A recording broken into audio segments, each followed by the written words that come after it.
Hello and welcome সবাইকে আমাদের trip roaming চ্যানেলে। আজ আবার চলে এসেছি নতুন একটা ট্রিপ প্ল্যান নিয়ে।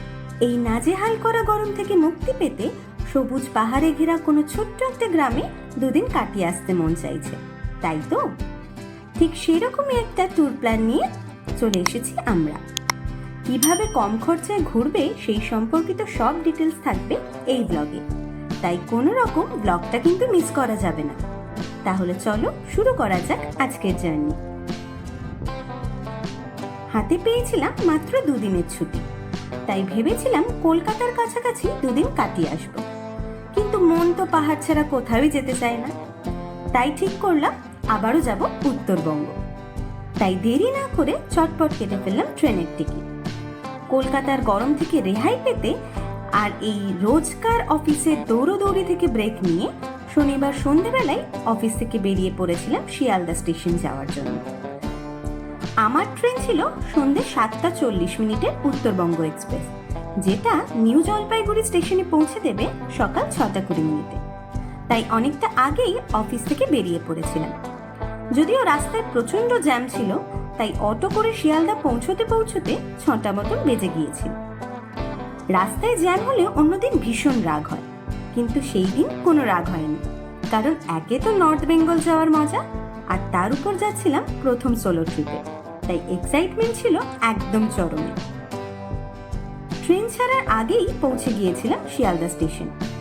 হাতে একটু টাইম নিয়েই বেরিয়েছিলাম, কারণ রাতের খাবার আর কিছু স্ন্যাক্স স্টেশন থেকে নিয়ে নেব ভেবেছিলাম। সেই মতো সব কেনাকাটা কমপ্লিট করে এগিয়ে চলেছিলাম ট্রেন ধরার জন্য। প্ল্যাটফর্ম নাম্বার 12তে ট্রেন দেওয়ার কথা ছিল, কিন্তু তখনও যেহেতু ট্রেন আসেনি, তাই সবাই দাঁড়িয়ে দাঁড়িয়ে ওয়েট করছিল। ঘুরতে যাওয়ার সময় মন এমনিই ভালো থাকে, তাই অপেক্ষা করাটাও কষ্টকর লাগে না। আমার তো অন্তত লাগে না। তোমাদের কি মত? কমেন্ট করে জানিও কিন্তু। অনেকক্ষণ ওয়েট করার পর ফাইনালি ট্রেন এলো। আমি স্লিপারে টিকিট কেটেছিলাম। এই উত্তরবঙ্গ এক্সপ্রেসে স্লিপারের টিকিট ভাড়া 330 টাকা। ট্রেন যেহেতু লেটে এসেছিল, তাই ছাড়লো ওই 10 মিনিট মতন লেটে। তাই বেশি দেরি না করে রাতে স্টেশন দেখতে দেখতে ডিনারটা সেরে নিয়েছি, আর তারপর দিলাম ঘুম। ট্রেনে আমার বরাবরই ঘুম হয়, তাই রাতে কোনো রকম ঘুমিয়ে সকালে ঘুম ভেঙে গিয়েছিল। সকালবেলা উঠেই বাইরের অপরূপ দৃশ্য আর চা বাগান দেখতে দেখতে পৌঁছে গিয়েছিলাম এনজেপি স্টেশন। সকাল 6:40 ট্রেন পৌঁছে গিয়েছিল এনজেপি স্টেশনে। স্টেশনে নেমেই ফ্রেশ হয়ে তারপরে বেরিয়ে পড়েছিলাম শিলিগুড়ি বাস স্ট্যান্ডের উদ্দেশ্যে।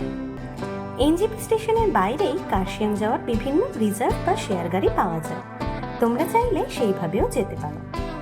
আমি যেহেতু সোলো ট্রিপ করছিলাম, তাই কম খরচে বাসে করে কার্শিয়াং পৌঁছেছিলাম। তাই স্টেশন থেকে বেরিয়েই উঠে পড়েছিলাম একটা শেয়ার মারুতি ভ্যান।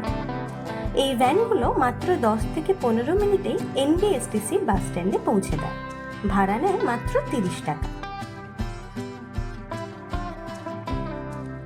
বাস স্ট্যান্ডে পৌঁছে বিশাল বড় লাইন ঠেলে তারপরে পেলাম বাসের টিকিট। বাসের অ্যাভেলেবিলিটি বেশ ভালো, 30 মিনিট পর পরই বাস রয়েছে। আমি যেইবার গিয়েছিলাম সেইবার কার্শিয়াং যাওয়ার রাস্তার বদল হওয়ায় গিদে পাহাড় দিয়ে বাস গিয়েছিল, তাই ভাড়াও নিয়েছিল একটু বেশি, 70 টাকা জনপ্রতি। শিলিগুড়ি থেকে বাস যখন পাহাড়ে ওঠে, আগে এই চা বাগানের দৃশ্যটাই প্রথম চোখে পড়ে। এই চা বাগান দেখলেই মন প্রত্যেকবার আমার খুশি হয়ে যায়। যতই আস্তে আস্তে বাস বাঁক ঘুরে উপরে উঠছিল, চারিদিকে সবুজের পরিমাণ ততই বেড়ে চলেছিল। পাহাড় তো এক এক সিজনে এক এক রকম সুন্দর। আগের বছরই ভরা বর্ষায় পৌলমী দিয়ে আর আমি এসেছিলাম দার্জিলিংয়ে। তখন শুধু সবুজ আর সবুজ দেখেছিলাম, আর ছিল পাহাড়ের মাথায় মেঘেদের খেলা। অসাধারণ অভিজ্ঞতা ছিল। এখন যেতে যেতে সেই জার্নিটাই মনে পড়ছে। আমি যেহেতু মে মাসে গিয়েছিলাম, তাই চারিদিকটা একটু ক্লাউডি ছিল। প্রথম থেকেই জেনে গিয়েছিলাম কাঞ্চনজঙ্ঘা দেখার সম্ভাবনা খুবই কম, তাও গিয়েছিলাম পাহাড় দেখার নেশায়। মোটামুটি ওই 2 ঘন্টা জার্নি করে শিলিগুড়ি থেকে পৌঁছে গিয়েছিলাম আমার গন্তব্য কার্শিয়াংয়ে। গিদে পাহাড় ভিউ পয়েন্টের কাছেই নামিয়ে দিয়েছিল বাস। যেহেতু আমার হোমস্টে গিদে পাহাড় ভিউ পয়েন্টের একেবারেই কাছে, তাই খুঁজতেও কোনো রকম অসুবিধা হয়নি। একদম ভিউ পয়েন্টের 4 থেকে 5 মিনিটের দূরত্বেই রয়েছে এই হোমস্টে। তোমরা চাইলে এখানেও থাকতে পারো। নেতাজি মিউজিয়ামের একদম পাশে ছিল আমার দুদিনের ঠিকানা অতিথিগৃহ হোমস্টে। রুম থেকে শুরু করে পুরো হোমস্টে এত সুন্দরভাবে সাজানো যে কি বলবো।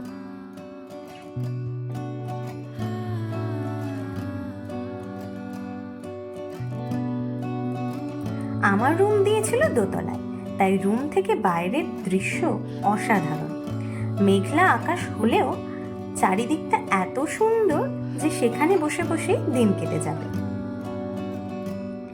তাই এই হোমস্টে রিভিউ অবশ্যই তোমাদের জন্য থাকবে পরের ব্লগে, দেখতে কিন্তু একদম ভুলো না। আজকে আমি চলে এসেছি কার্শিয়াংয়ে এবং এখানে আমি একাই এসেছি, আমার সাথে পৌলমিদি আসেনি, কারণ পৌলমিদির কাজ পড়ে গিয়েছিল। তো এটা আমার প্রথম সোলো ট্রিপ। আমি ভীষণই এক্সাইটেড এই ট্রিপটা নিয়ে, কিন্তু এই ট্রিপে ট্রেন ভীষণ লেট করেছে। আমার উত্তরবঙ্গ এক্সপ্রেস ছিল, তো 1 ঘন্টা মতন লেট করেছে। তারপরে আমি বাস পাচ্ছিলাম না, যেহেতু আমি এই পুরো ট্রিপটাই বাজেট ট্রিপ করেছি, তো সেই জন্য আমি বাসে করে এসেছি, বাস পাচ্ছিলাম না, তাই জন্য অনেকটা দেরি হয়েছে এবং আমি ভীষণই টায়ার্ড হয়ে গিয়েছি। সবে মাত্র আমি হোমস্টেতে আসলাম। আমি রয়েছি কার্শিয়াংয়ের অতিথি গৃহ হোমস্টেতে। হোমস্টেটা ভীষণ সুন্দরভাবে সাজানো। যদি তোমরা কার্শিয়াং আসো তো অবশ্যই এখানে একদিন থেকো। এই হোমস্টের পুরো ডিটেল রিভিউ আমি পরের ব্লগে তোমাদের সাথে শেয়ার করব, তোমরা অবশ্যই করে দেখো। এবং এখন আমি এখানে রয়েছি আগামী 2 দিন। তো সবে যেহেতু এসেছি, এবারে একটু ফ্রেশ হব, ফ্রেশ হয়ে একটু আশেপাশটা ঘুরে দেখব, কারণ এই হোমস্টের আশেপাশেই বেশ কয়েকটা ঘোরার জায়গা রয়েছে। আর হোমস্টেটা এত সুন্দর একটা জায়গায় যে হোমস্টের একদম রুমের জানলা থেকে বলো বা ব্যালকনি থেকে বলো খুবই সুন্দর ভিউ।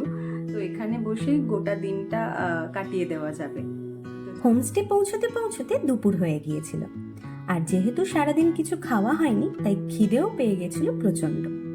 তাই তাড়াতাড়ি ফ্রেশ হয়ে চলে গিয়েছিলাম খেতে।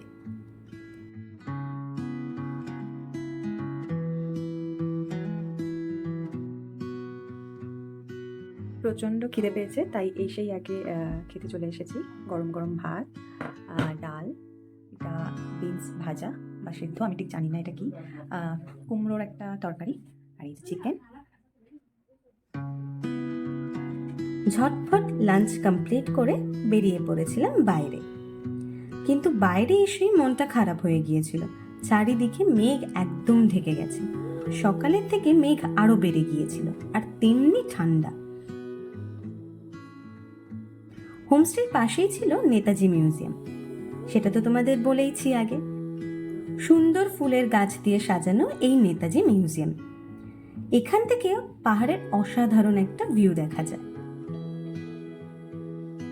কার্শিয়াংয়ের নেতাজি সুভাষচন্দ্র বোসের এই বাড়িটি 2000 সালে মিউজিয়ামে রূপান্তর করা হয়। এই বাড়িতে বসেই তিনি বিভিন্ন বিখ্যাত ব্যক্তিদের চিঠি লিখেছিলেন।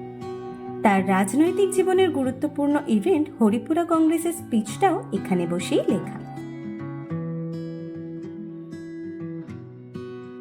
মিউজিয়ামের ভেতরে বিভিন্ন গুরুত্বপূর্ণ চিঠি, তার পরিবারের সাথে ছবি, তার ব্যবহার করা dressing table, study table, chair সব এখানেই সংরক্ষণ করে রাখা আছে।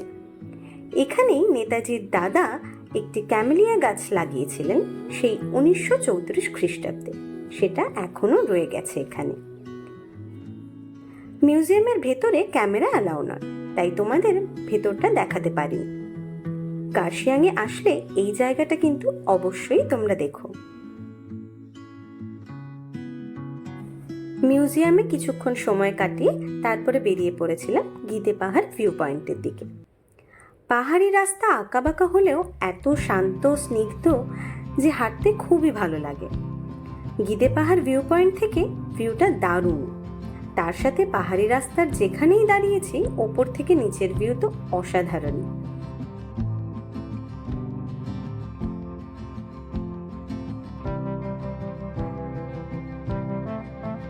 গিদে পাহাড় ভিউ পয়েন্ট থেকে আঁকাবাঁকা রাস্তা ধরে হেঁটে গিয়েছিলাম বহুদূর। তারপরে বুঝতে পারলাম সন্ধে নামছে, তাই বেশ কিছুক্ষণ থেকে সেখান থেকে আবার ফেরত আসলাম হোমস্টের দিকে।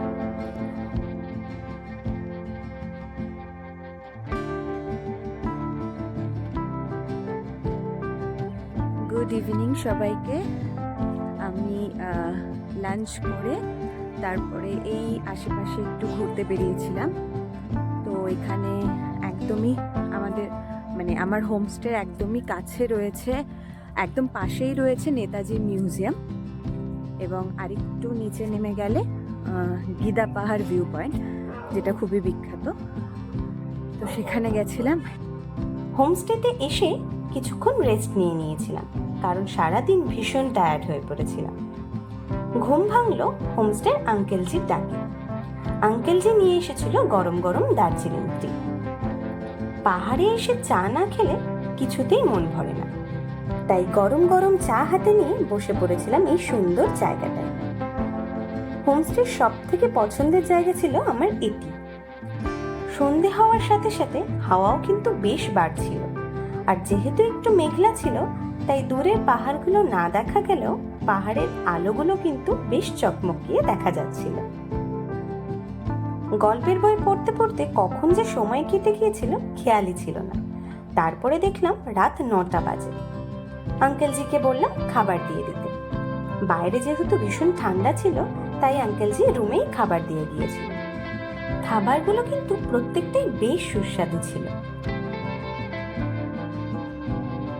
খাওয়া কমপ্লিট করে ঘুমিয়ে পড়তে ইচ্ছে করছিল না, তাই নিচে চলে গিয়েছিলাম আবারও সেই পছন্দের জায়গা। আর এসে যা দেখলাম তা কিছুতেই ভাষায় প্রকাশ করার মতো না। চারিদিকের পাহাড়গুলো জোনাকির মতো ঝিকমিক করছে। জানি না তোমরা ক্যামেরায় কতটা বুঝতে পারছো, কিন্তু খালি চোখে অসাধারণ লাগছিল। এরকম একটা ক্লাউডি ওয়েদারে এইরকম যে ভিউ পাবো কিছুতেই আশা করিনি, কিন্তু ফাইনালি সেটা পেয়ে ভীষণ আনন্দ পেয়েছিলাম। কার্শিয়াংয়ের প্রথম দিন খুব ভালোভাবে কেটেছিল। দেখা যাক পরের দিনগুলো কিরকম কাটে। চলো এবার ঘুমিয়ে পড়তে হবে, কারণ পরের দিন আরো অনেক জায়গায় দেখার পালা। তাই দেখা হচ্ছে পরের ব্লগে। আর আজকের ব্লগ কেমন লাগলো অবশ্যই জানিও। ভিডিও ভালো লাগলে লাইক করো, কমেন্ট করো আর শেয়ার করো। আর এমনই ভার্চুয়ালি ঘুরে বেড়াতে আমাদের চ্যানেল ট্রিপ রোমিংকে সাবস্ক্রাইব করতে একদম ভুলো না। তাহলে চলো তোমাদের সাথে আবার দেখা হচ্ছে পরের ব্লগে।